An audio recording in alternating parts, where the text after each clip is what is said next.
Pour sortir de cette édition, prenez d'autres aptitudes de celle-ci en matière de persuasion. 3 piliers essentiels, le vocal, le verbal, le visuel. C'est ce que nous dit Brice Kamgang. Il est coach en développement personnel. Voici ses conseils dans la rubrique coaching de cette édition de carrière.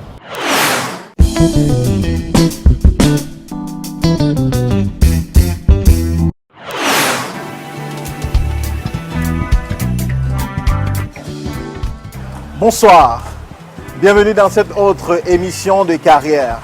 Comment faire une présentation persuasive?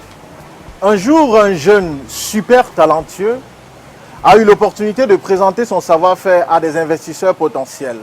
On avait regardé son dossier, il était percutant.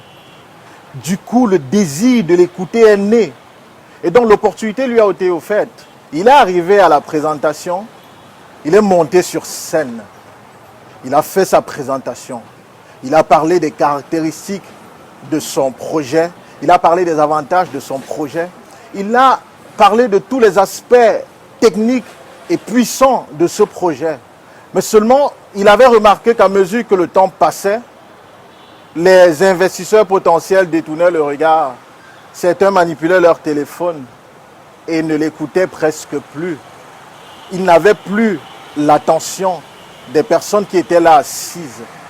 Et à la fin, lui qui à la base avait un super bon projet, un projet super intéressant, ne va pas être retenu. Malheureusement, le pauvre va être rejeté et il ne pourra pas gagner cette opportunité. Qu'est-ce qui s'est donc passé ce jour-là? Pourquoi quelqu'un qui est arrivé avec un projet super intéressant, un projet qui avait été prévalidé par des investisseurs potentiels, n'a pas réussi à les persuader, n'a pas réussi à leur montrer que c'était lui la personne qu'il fallait financer? Eh bien, 3 éléments peuvent expliquer cela selon Aristote. En matière de persuasion, Aristote nous a appris que pour persuader, il fallait mettre en valeur 3 choses fondamentales. La première, c'est l'éthos. Ethos renvoie à tout ce qui est capacité de crédibilité. Est-ce que cet individu-ci est la personne à même de parler de ce projet, de ce sujet, de ce thème? Quelle est votre expérience dans le domaine? Ethos. La deuxième chose que Aristote nous a apprise, c'est le logos. Quels sont les éléments factuels, démonstratifs que vous mettez en valeur pour justifier votre position? Ces éléments-là peuvent être des statistiques, des graphiques, etc. Et la troisième chose que Aristote nous a apprise, c'est la partie pathos, qui est la partie émotive et la partie, de mon point de vue, la plus importante. Parce qu'à la fin de la journée, ce sont les émotions qui influent sur notre prise de décision. Et donc, à ce niveau, il faut être capable de parler de façon imagée. Il faut être capable de raconter une histoire. Un peu comme l'histoire de ce jeune qui avait fait sa présentation et qui n'avait pas été retenu. Il faut être capable de prendre des anecdotes pour parler un langage imagé qui fait appel au sens et permet donc de générer les émotions derrière qui seront favorables à une persuasion. Ce jeune n'avait pas su combiner ces 3 éléments. L'autre chose, c'est qu'il faut comprendre que les 3 éléments que nous donne Aristote doivent s'appuyer sur 3 piliers fondamentaux en matière de prise de parole en public. Pourquoi à un moment donné, les investisseurs ont-ils détourné le regard?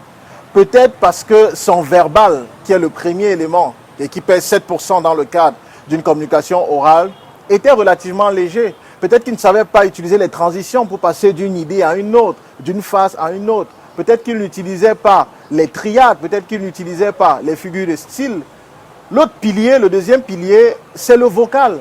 Peut-être que sa voix était monotone. Peut-être qu'il ne variait pas assez sa voix. Peut-être que son débit était constant. Il ne variait pas de débit. Peut-être qu'il ne faisait pas assez de pause, de silence.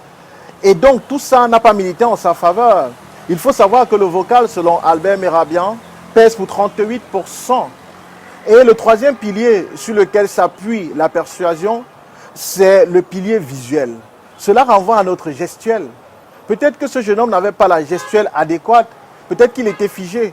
Peut-être que l'expression de son visage ne cadrait pas avec ce qu'il voulait passer comme message.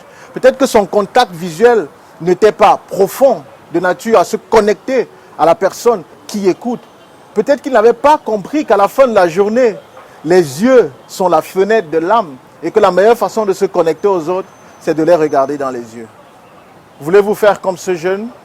Non, puisque vous avez désormais les clés qui vous permettent d'être persuasif dans le cadre de votre présentation. Je ne vous connais peut-être pas, c'est vrai, mais je sais une chose à propos de vous. Vous êtes né pour être une source d'inspiration. C'était le coach Brice Kamgang. Be the inspiration.